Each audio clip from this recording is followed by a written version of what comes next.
like because of your unavailabilities, is that a game you just sweep aside and move on? Well, no. We have to look at it. We have to. I mean, they were good. We were bad. I think every time you step out there, whether it's training or a game, you have to find something that you can get better at. I mean, and find things. So yes, we will sweep it eventually, but we need to look at it, and as painful as it will be to watch it again, we'll try to take something out of it. It's uncanny that each time you've played the Hawks this season, you've been missing really significant pieces. Do you feel like you haven't had the chance to have to enter an equal fight with them? Yeah, I mean, it's always good to have your full complement of players, and we definitely missed the guys, right back to Craig, Abdul, Gary, and Alan. But in saying that, those guys, they ran over us, and it wasn't just their stars. Like, their whole team played well and played together really well. So all you can do is play what's in front of you, and we tried to do that and didn't get it done, and they played really well. Mitch, even against an unstrength team, 38 points is a big win by the Hawks. They seem to get on a real roll and be downhill quite often. What was hard to stop from Illawarra today? Probably our lack of ability to box out at times where we do get stops, we do get good possessions. It was like an O-board, or it was a tip, a deflection in their favour. Sometimes we're just out of position from them working a little bit harder, and sometimes when you're down players, you're playing more, so you take that half second just to be like, oh, I've got to stop, and it's like, Mike's going to rebound it, and then we don't quite get it, and it's a deflection, it's a kick out Blanchfield. It's Hung Jung Lee with a couple daggers. It's the next star is coming in, and everyone's playing a role for them, and they're bought into what the coach is doing, and they're full of juice, and you commend a team that can play like that and have the confidence. And defensively, we know what they were doing. Thought we got pretty good looks, but we didn't make the great reads all the time. And yeah, sometimes it was us, sometimes it was them outplaying us. But whenever you're down 3 Americans who are significant pieces, everyone's got to step up, and it's really hard to do that sometimes. But you commend the effort. We stayed together as a group as much as we got our arse absolutely smashed. We did a decent job of not breaking out of huddles. We got together, we were all talking, there was no biting back, there was no attitude, there was a sense of like, let's just stay together, let's try and weather the storm as best we can. And yeah, it's too early to really process it because you're going to go watch it back. But yeah, the initial signs is we at least stayed together. We weren't, breaking apart, and that's always a positive sign.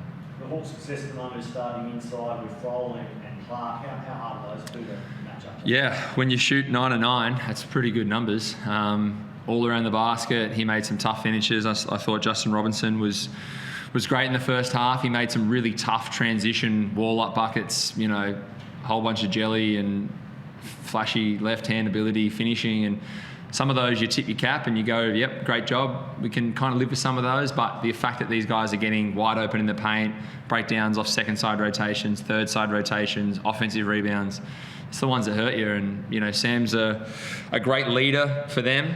Alongside Tyler Harvey, I thought Tyler, we did a decent job on tonight. He hit one wide open one and made some tough ones after that. But yeah, it's sometimes the little effort things that really bite you. Yeah, nothing went right tonight for you two guys. What do you learn from this loss, and what do you take to the next game? Well, I don't know. As Mitch said, I think we need to watch it and process it and see if we can take some bits and pieces out of it. But I mean, putting your body in front defensively, like we gave up 116 points. We had a patch there at the end of the second quarter where we started getting some deflections, and it went from a 23-point lead to 17. And I was just hoping that we could show that fight or give that fight in the second half, because once it gets down to around 10 points, you just never know what's going to happen. Hit a couple shots. So I think we can learn from watching what we did well in that little patch, because that was one of the only little patches that we were good defensively. But then I think we do check it, shelve it, and move on to the next one. And what do you make of the flop? Did you think it was a flop, or did you think it was worth a challenge, that one? I know that you might. Yeah, I didn't. It's hard to tell. I think we need to have our guys eat a lot more, because I mean these guards that fall down when they get run into by other players. I think Foxy is 75 kilos, maybe something like that. So if he was 90 kilos, he might not have fallen down. But it's hard for me to tell if it was a flop. I actually think it's hard for referees to tell if it's a flop a lot of times. I think it's a really tough call for them to make. So I'll have to watch it again. I couldn't really see from my vantage point. He was a lot closer than I was. Mike, when did you learn that Gary wasn't going to be part of this game? Today. So it was kind of at the end of shoot around we made that decision. We thought he was going to be okay, and he just couldn't move like he needed to move. And talking to the medical team, they just said if he does something wrong tonight, it could just extend it and make that a worse groin injury. So we've tried to be smart with guys and say, if you can play through, if it's pain tolerance, we talk to the guys about it. If it's something where they can get injured more, then we've said we don't want you to play, and that's where he is. So you guys are thinking pretty deeply about the fact that out of the 6, so you need wins, but obviously there is a long game as well. Is that's how the for sure, for sure. Like I think player welfare comes into it. We run Gary tonight. He does 6 weeks with a strain, severe one. Like, what then? You know, we look at Mike and we say, what a dickhead. But at the end of the day, it's the player welfare that we have to look after, and we're not going to risk players hurting themselves more. This is a game. This isn't open heart surgery. At the end of the day, we have jobs on the line, all of us. We have careers to manage, and putting someone in the shark pool is not what we're going to do as a club, and I won't let that happen either. And I spoke to Gary as well. I know Mike has, and I know the whole team, physios, strength and conditioning. If they're not right, we're not right. And I know Gary wants to play more than anyone. He's the most competitive guy in this league. So to not have him tonight was massive, but there's no ifs, ands or buts. We're not going to risk someone. Do you have an update on when either of those 3, Gary, Alan, or Abdul? I'm hopeful that all 3 will be ready. We've got a decent week's break, so I'm hopeful that we'll be full strength next week. And I think we will, but Gary was pushing to play, and he just couldn't move well. And so, sometimes we got to save guys from themselves. If the medical team actually says, like, we push as hard as we can to get guys healthy, and then if they play, and guys have played through a lot of stuff, but didn't work out today. Yeah, 8 days you're in Perth. I mean, it's going to be a huge game. If you get 3 reports back, go on the road to Perth, people will be looking at that game. I imagine something you get excited about very easily. Yeah, I mean, anytime you play Perth, RAC Arena is always a nice spectacle. The big blue arena full of 15,000 crazy Perth locals is always a nice atmosphere to play in. They're the ones, always feel nice to steal a win away. Perth's notorious for being very hard to get a win at, but yeah, get some dogs back.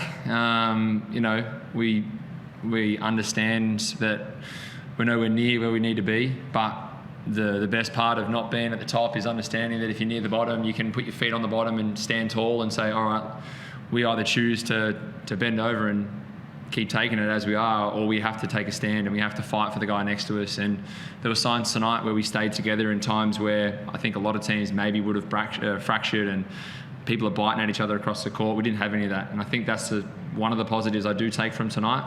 The locker room, having good energy in there afterwards. We have our talk. We feel like shit, but afterwards it's what's the next thing? It's our recovery. It's our protein, it's our rehab, it's our ice, and everyone's on it straight away. So we're being professional, we're doing what we can, but you want to just go and get yourself in a great mental and physical state for that Perth game. And we know how good they are. We know how good Bryce Cotton and the rest of the troops over there are. So we're looking forward to taking on John Riley and the Wildcats.